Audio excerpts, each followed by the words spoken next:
Hello, YouTube community.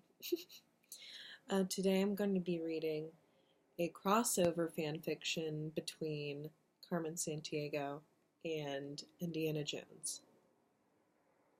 Didn't think it would exist, but it has been found. This one is called To Taunt a Treasure Hunter. I'm not going to read all of it because it's pretty lengthy. Oh, it's not?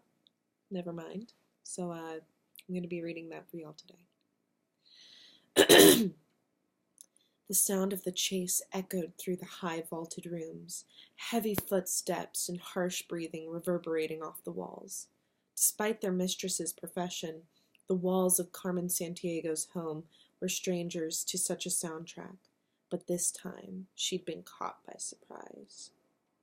Decked out in crimson red, a lithe female figure vaults into her carnivorous library. Customary taunts for once in Abayan's red fedora clutched protectively in one hand, brunette strands flying over face and shoulders. Even as she ran, she laughed. A laugh bubbled up from inside and escaped past her lips. A game.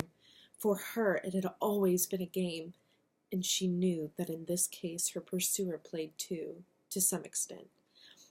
At that moment, though, after 3 years of constant taunting, it was possible that he'd snapped. She grinned, still running for dear life, looking at the red fedora in her left hand and the battered brown one in her right. Who knew that stealing the hat of one Indiana Jones could be so much fun? Sounds of her pursuit drew closer as Carmen breathlessly skidded around the corner. She had the advantage of knowing her own home, but with both hands full and none of her usual gadgets about her person, Indiana was catching up. She ran towards one room in particular, a room with an extra feature. If she could make it to her bedroom and its concealed escape hatch, she could get away. Although the voice in her head asked, did she really want to? She burst into the room, leaping onto her bed, intending to use it to leap again to the hatch in her roof. As her feet left the covers, however, a sudden crack deafened her, and she was unceremoniously pulled by her ankle back onto the bed. She landed, sprawled across the quilt, dazed by the sudden fall. Damn that man and his whip! Indiana had chased this light red figure enough times in the past to know that she was his kind of quarry, a challenge. The number of times he'd woken to an upset Marcus on the phone, gabbling about some missing piece from his museum and a bizarre clue left in its place. Actually, he'd lost count. He liked her treasure hunts, and he'd always retrieved the artifact in question, but he'd never quite been fast enough to catch the true prize before. But this time, he'd done his research. Having finally located her home, Indy had been able to turn up well before he was due. Besides, she stole his hat! That made it personal. So now, stripped of her usual defenses, the prize ran before him. He rounded the corner, saw her leap gracefully from her bed, and snapped his whip out in last-ditch effort. Almost surprised when it snaked around her boot and caught her crashing down.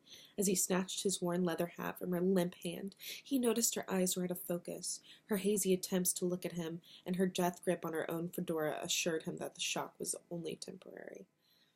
His triumphant grin turned mischievous, and he grabbed the red hat with his free hand, leaning over Carmen's face. So, Miss Sandiego, did the world's greatest thief just get caught? Caught, perhaps, Mr. Jones, but I'm very, very good at escaping. He missed the warning look on her face as her crimson lips turned into a merry smile as her foot kicked out at one of the bedposts, activating the room's other defense, although this one hand had been intended for an overzealous suitor rather than an intruder. Ooh, that rhymed. Okay. Although this time, Carmen mused things like that could possibly change. I don't know. He halted for a moment, mid-air, when his hold on the red and brown fedoras remained solid, but his hand slipped on one as Carmen was forced to release the other. As she heard him curse as he slid down the passageway, Carmen looked at the hat in her hand, and again her merry laugh filled the hallways of her home. Ha! Ah! Ah! Ah! Ah! Walking to her spacious bathroom, she posed in front of the mirror. Despite its non-red coloring, Indiana's hat looked quite attractive on the master thief. In the grounds outside, a battered and bruised Indiana was not amused. Red was decidedly not his color, but his smile came slowly creeping back when he realized what he held was a guarantee of another encounter with the vivacious thief. He could deal with that. The end. What do you think? Leave it in the comments down below. I thought it was pretty fucking epic. Okay, I'm looking forward to a part 2. And if one ever comes out, should one ever come out, I would love to read it for you. So, thank you for watching. This video does contain a little bit more editing, so I'm building my quality up. Okay, this is a slow process for me. I'm learning, right?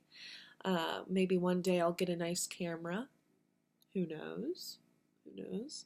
But anyways, thanks for watching. See you soon.